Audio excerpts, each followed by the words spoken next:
Hey guys, I want to talk to you about week one discussion feedback, your posts and replies. Just finished looking at all of those and reading them, and got to tell you, they're really, really good. Like what I'm reading. You guys are engaging in fruitful, positive, productive conversations. Even leaving really, really good, those of you who left like really good questions about particular items, things that they read. I was really appreciative of those. And then people responding, providing feedback to those questions. It was really good. There's also some really good constructive feedback that was left. And those responses were done in a professional way and very respectful. So, well done. Good job. Everyone did a marvelous job. A few things I just want to point out here. So, I'll minimize down here and let's look here. I got the just got a Google Doc put up here, and we'll talk about audience.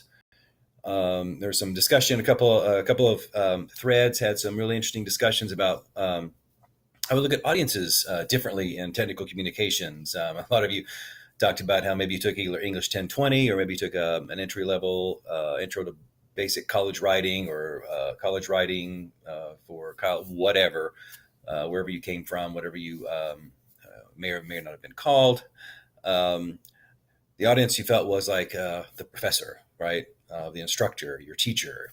You're writing necessarily to get a grade as opposed to writing for an audience that's out there in the real world, right? As we'll talk about in a minute.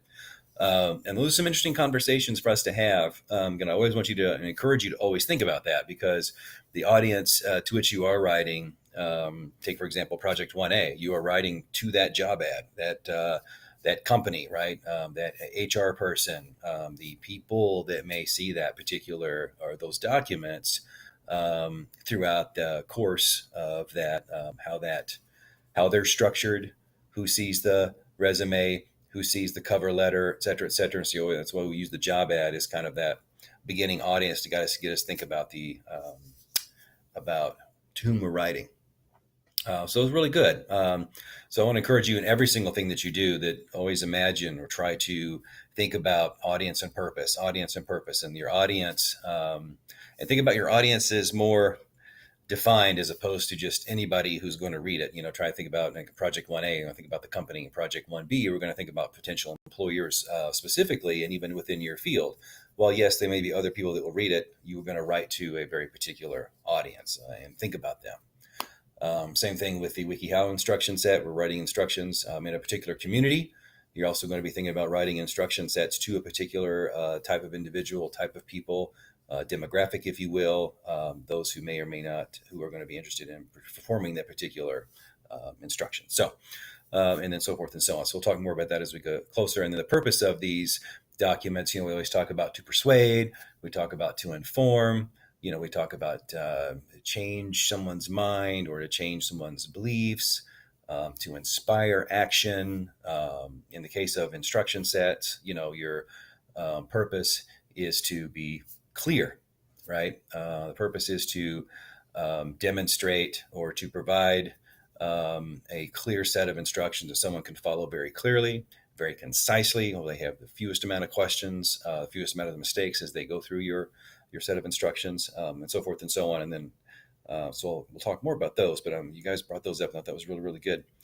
And then overall, the overarching concept when you guys replied to Kramer and Bernhardt, which I thought was really, really interesting, you had really he dove into also the importance of design. And a lot of you mentioned and commented on the fact of how important, text structures, gridding, white space, font was important, and how that can really affect the effects of or success of that which you're transmission. A lot of the text structures that we talk about typeset look, or we talk about font or face type.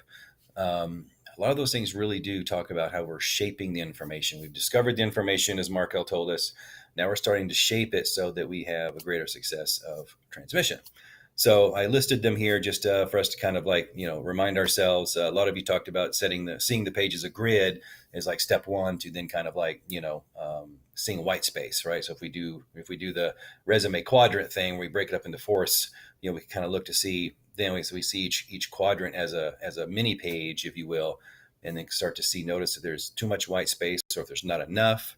One of the analogies was like pauses in music, which I thought was an interesting analogy. A lot of you brought in like other examples and things like that to think about text. One was the food pyramid, things like that we do to blend these type of text structures that we can bring in. Headers and headings, subheadings, footers, those are all very, very important. We're going to really get into those. I'm going to talk a lot about hierarchy. That applies a lot to font as well as headings. And we talk about maybe a sans serif font for headings and maybe some subheadings, and then using a serif font for a lot of our body paragraphs or body text, etc., to help make those distinctions, making it easier to read. And then another couple of interesting conversations I read too, like the real world versus academia. And this kind of speaks back to, some of the essays that you've written in the past and maybe your other English courses you're writing to the instructor, right? And maybe you're not writing in this larger way. And so I want to speak to that just for a second, because when you think about that, what you do a lot of times in those academic classes, if you will, is you're practicing more critical thinking. You're practicing research, kind of preparing you to then kind of take some of those, as some of you refer to as soft skills, communication of soft skills or writing skills, and thinking about performing those tasks. And then the next step here in technical communication is to take some of those type of skills, research skills, primary, secondary research, putting those all together, formulating your thought, critically thinking through, setting forth an argument together, having supporting evidence with reliable sources, both primary and secondary, your organization of how you put that together and present it to somebody. We're just going to take those skills that you learn in those classes and we're going to kind of perfect them a little bit. And in reality too, though, if you think about it, when I teach English 1020 classes, I always do a lot of like community type writing where we're always thinking about writing to an audience. Everything that we write, we're writing to this person over here. We're going to use headers, we're going to use subheaders, we're going to use text structure. We're going to use a lot of these things to shape the information as well. And then constructive criticism, as I said at the beginning of this video, I was really, really impressed with a lot of the feedback that was given. And I think I've got a really, really, really great, you guys are a really, really great group responding to criticism. So I just want to say, when I say make sure to emphasize the constructive part, right? I felt that I still feel it's always kind of a balancing act when you have a discussion post and everybody's easy to sit behind your computer, as we happen to have a tendency to do with the rise of social media, to say things perhaps in a non-respectful way. But I think that we pulled it off this week, and I was really, really happy to see that. And I'd like to see that carry forth, because I think it's going to be critical for us to think about constructive criticism this weekend when we're talking about posting drafts, right? And then we're going to be responding to people. And while it's nice to give a pat on the back, and it's always nice to point out what someone is doing well, the strong aspects of their resume or their cover letter, it's also necessary to provide a constructive critique that provides someone an opportunity to revise, right? That's the whole idea about peer review. When you're sitting there working on your resume and your cover letter, sometimes we get that forest for the trees scenario. You've looked at it 10 times, 100 times, 50 times, whatever, and you just don't see sometimes those subtle nuances. And so we rely on our peers. You rely on me as well to provide that kind of feedback. But I was very, very pleased, very, very happy with what I saw this weekend. So congratulations to each of you. A wonderful job. Over the next 24 hours or so, I will be submitting grades to Blackboard, giving everybody credit for the work they did this weekend, as well as going on to, I think it's Academica, where I go in and then I'll post your, what do they call it here? Course participation, right? So get your course participation box checked on my end here. So I'll get that all taken care of and squared away. I'll be back with you probably tomorrow. We'll talk more about Markel's chapters 10 and 7, and also be back with a little bit more detail as far as how we're going to do this peer review, where we're going to post it, how we're going to reply. Should be too different than what we're doing now.